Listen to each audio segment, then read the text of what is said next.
మిసెస్‌కి నాకు పెళ్లి కుదిరిన తర్వాత మా మిసెస్‌కి 2012లోన ధ్యానం గురించి తెలియజేయడం జరిగిందనమాట. పెళ్లయిన వెంటనే 2012లో. ఆమె గూడా ఆ రోజు నుంచి నిరంతరం ధ్యానం మొదలుపెట్టడం. తర్వాత నాకు ధ్యానంలో పిరమిడ్‌లో కనిపించాయి. గిజర్ పిరమిడ్‌లు కనిపించాయని చెప్పాను గదా!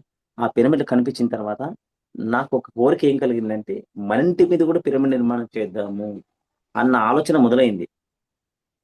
తర్వాత మా ఫ్రెండ్ గురురాజ్ దగ్గరికెళ్ళాను. సార్ మా ఇంటి మీద పిరమిడ్ నిర్మాణం చేసుకోవాలనుకున్నాను. ఎలా సార్ ఏమిటా అంటే, అవునా అని ఆయన ఆనందపడ్డాడు. ఆనందపడ్డాడు. చాలా ఆనందపడ్డాడు. పిరమిడ్ ఫస్ట్ కట్టండి అని చెప్పాడు. తర్వాత నా దగ్గర ఆర్థికంగా డబ్బులు లేవు. తర్వాత నాతోటి మాస్టర్స్ ఉంటే సార్ ఇట్లా పిరమిడ్ కట్టాలనుకుంటున్నాను. నా దగ్గర డబ్బులు లేవు ప్రస్తుతానికి ఎట్లా అంటే, వాళ్ళంతా ఐరన్ రాడ్స్ వాళ్ళే కొనిచ్చి, వెల్డింగ్ చేయించి నాకి పంపించారన్నమాట ఇంటికి.